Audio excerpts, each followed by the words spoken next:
When we imagine the first meeting of two unfamiliar prehistoric tribes, we find ourselves in a time when there were no international agreements, diplomacy, or language interpreters. Everything happened raw, primitive, and without any established rules, guided only by instinct, distrust, fear, and at the same time, curiosity. What might happen when two groups of people who have never seen each other before suddenly come face to face? Was the first meeting a brutal clash or a cautious step toward peace?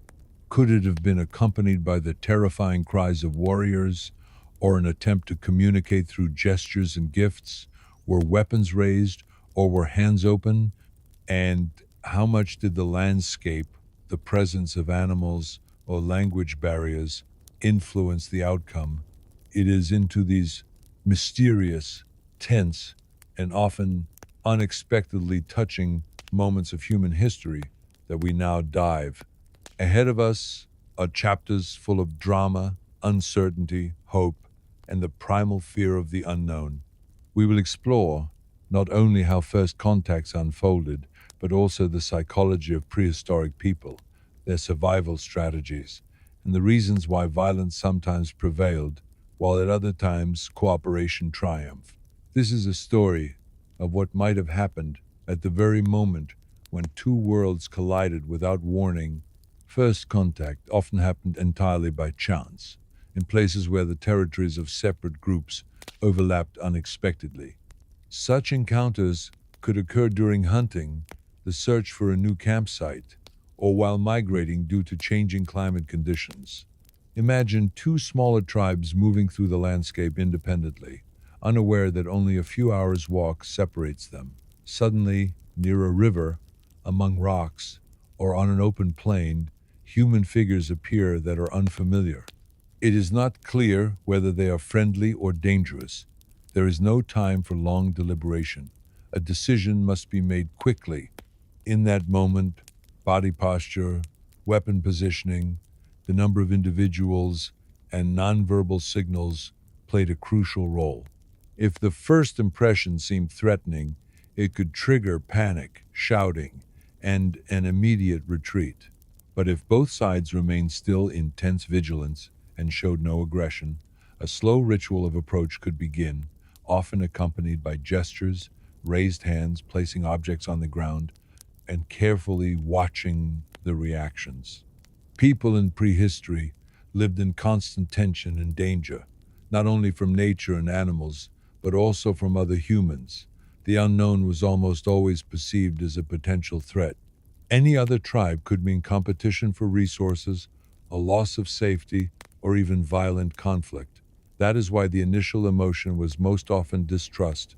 Eyes stayed alert, children were quickly taken to safety, and hunters reached for their spears and clubs. But fear did not always mean paralysis. It often led to creative survival strategies. Interestingly, fear could be mutual. Both groups might fear each other equally, even if neither had the upper hand. This created a fragile balance. If no one attacked in those first seconds, there was room for a different outcome. Fear could even drive a cautious form of communication, a recognition that the other side was also afraid but not looking for a fight. Weapons were an inseparable part of everyday life for prehistoric people. They were not used only for combat, but also for hunting and survival. Still, during the first meeting of two groups, they played a critical role. If a person held a weapon in hand, they could be seen immediately as a threat, even if the weapon was not raised in an aggressive manner. In many cases, a silent agreement arose. Weapons were held visibly, but with the tips pointing down.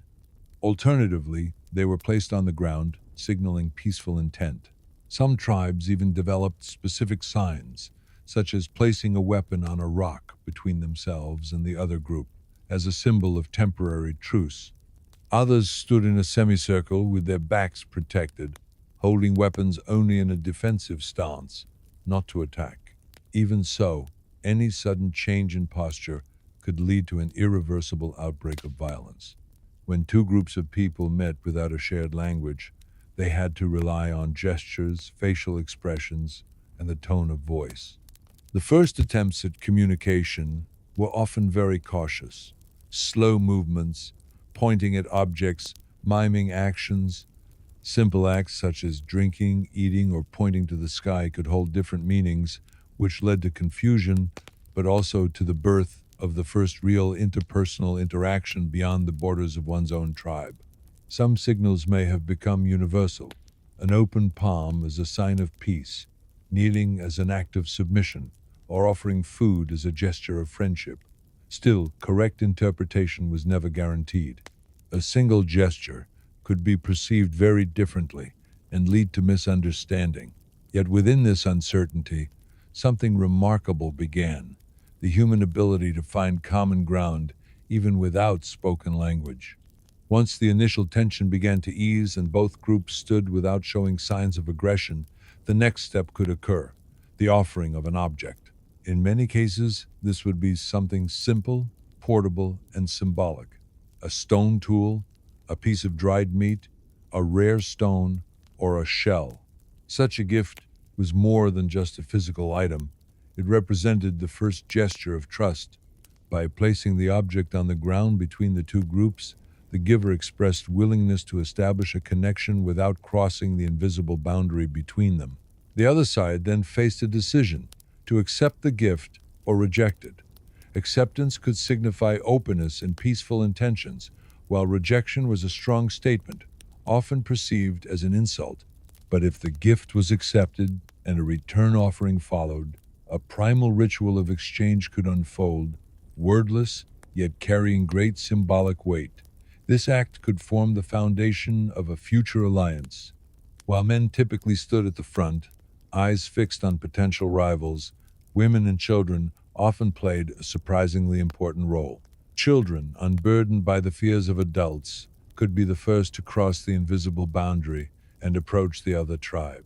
They were driven by curiosity, drawn to unfamiliar hairstyles, ornaments, animal skins, or even skin color of the strangers. This innocent interest could melt the first layers of distrust. Women often observed the situation from a distance, but if it remained calm, they might step forward and offer water, food, or herbal goods. Their slow and gentle gestures could have a disarming effect, calming the atmosphere and showing that the foreign group did not mean harm. In some cases, the very first bonds between tribes emerged through women via marriage or shared care for children. Animals played a noticeable role even during the first contacts between human groups. Dogs, the earliest domesticated creatures, could be present at such meetings and often sensed tension before humans did. Their behavior, barking, growling, or submissive postures, could influence human decisions.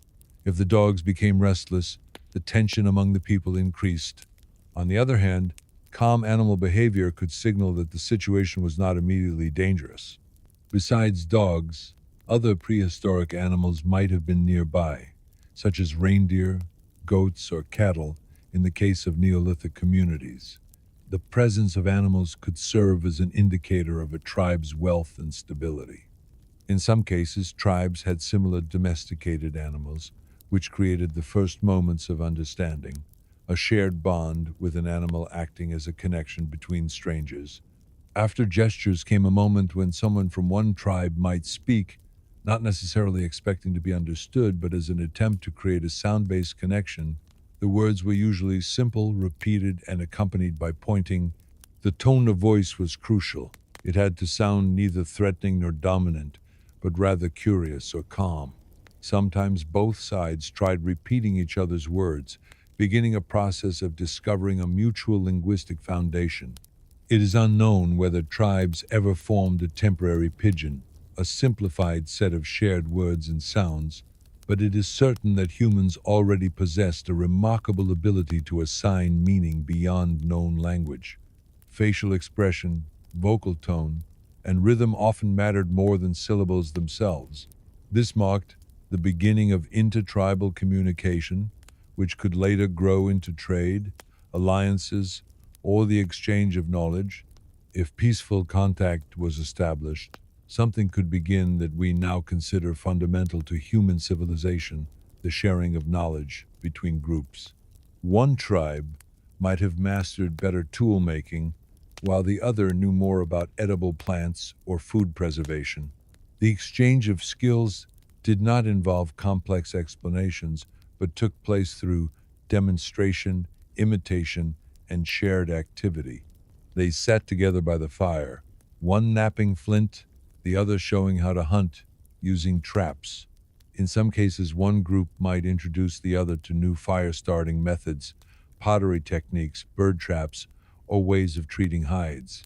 These were subtle but revolutionary moments when technology and experience were not just passed from father to son, but from one community to another.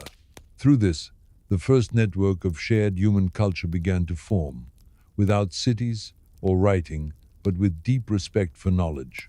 One of the most effective ways to build a bond between two groups was through cooperative food gathering. It was an activity that required coordination, trust, and task sharing. If the tribes agreed to search for food together, it was a sign of an advanced relationship, no longer just avoiding difficulties, but actively supporting each other. Prehistoric food expeditions could last hours or days, and often required thoughtful planning, teamwork, and quick adaptation to the environment. Sharing the gathered food afterward was a powerful gesture. The tribe that offered part of the food to both sides showed a willingness to share what they had, something essential for survival in early times. This practice could lead to repeated visits, growing trust, and even shared living spaces during difficult seasons. Joint food gathering was not just practical but also a meaningful step toward human connection. As tribes met more often and their relationships deepened, a need for symbolic actions began to arise. These could take the form of dancing, singing, using natural colors, decorating the body, or sharing aromatic plants. These were not essential for survival, but deeply meaningful expressions of mutual welcome. People in early times might cover themselves in similar colors, mark their faces with symbols, or sit together by a fire as a sign of unity. These actions might have started naturally by repeating positive experiences from earlier meetings, or were learned from one group by the other. Music, rhythm, and dance could connect people beyond spoken language and helped express shared feelings. Some traditions were later brought home and added to the tribe's own customs. In this way, cultural habits began to grow and spread between groups, creating lasting connections. Not every meeting went smoothly. In some cases, different views, space disagreements, or caution led to tense situations. If someone moved suddenly, reached for a sharp object, or stepped into an unfamiliar place, it could cause fear or confusion. Sometimes one side believed the other was unsure and tried to take the lead. In such moments, the result depended on quick thinking, group size, knowledge of the surroundings, and the ability to talk things through. Surprisingly, peaceful understanding could still follow such moments, especially if nothing serious had happened. Both groups might show a wish to restore calm. Simple steps could help, like returning a person who had gone missing, offering a gift, or joining in a shared calm activity. Early human life was not only full of challenges, people were also able to see the value of peaceful cooperation when guided by need and kindness. Not all meetings happened directly. In many situations, groups noticed each other from far away. Smoke in the distance, voices, footprints, or signs of a past visit. These findings often led to quiet watching. Observers stayed hidden, carefully noticing how the others lived, moved, and interacted. They gained knowledge while staying unseen. This form of indirect awareness could last for a long time. Sometimes it led to interest and careful approach, other times to the decision that it was best to wait. At the same time, groups could learn from each other without speaking, by copying homes, picking up forgotten tools, or trying new ways of finding food. In this way, a quiet exchange of ideas happened between people, helping both sides grow without needing to meet face to face. When two groups became aware of each other but wanted to avoid contact, they often created gentle boundaries. These were not written signs but natural features: a stream, a rock, a tree with a special shape. Sometimes, unique objects were placed at certain spots, like a piece of bone, a shaped stone, or a woven strand of plant fiber. These acted as quiet messages. Past this point, we stay separate. These signals were simple but respected. Crossing them was taken seriously. If someone stepped too far without knowing, they might be signaled with sounds or hand movements. This way of communication shows that even in early times, people were able to build quiet agreements, a kind of understanding without words, a shared sense of care that helped avoid many problems. Some first meetings began with worry, filled with caution, maybe even a loud voice or a nervous movement, but with time they could turn into trust. Shared events, finding food together, helping each other stay safe, or getting through rough weather could connect even those who were unsure at first. Temporary teamwork could form, later becoming real friendship. Two previously unfamiliar groups might begin sharing names, forming family ties, or living nearby. This transition from opposition to alliance reveals the remarkable human capacity for adaptation and empathy. It was a conscious choice to seek understanding instead of fear, not out of idealism but out of practicality. Survival was easier with allies. In those moments, the earliest forms of extended communities were born, crossing the boundaries of blood ties. The shared hearth, as the center of relationship, one of the most powerful symbols of prehistory, was the fire, not only a source of heat and protection, but also a social focal point. When two unfamiliar groups sat around the same flame, it signaled a deep level of trust. Fire, in prehistory, was sacred. No one wanted to give it up, yet few dared to approach another's fire without invitation. Sharing the flame meant more than practical warmth, it was a sign of acceptance. Sitting together around the fire also meant sharing stories, sounds, laughter, or silence. When one tribe expressed an event through miming, dance, or repeated gestures, the other might respond with their own. In this way, the first shared stories were born, not tied to language. Around the fire, they divided the catch, planned the next day, or simply watched the flames. Such moments were deeply human, wordless but full of meaning.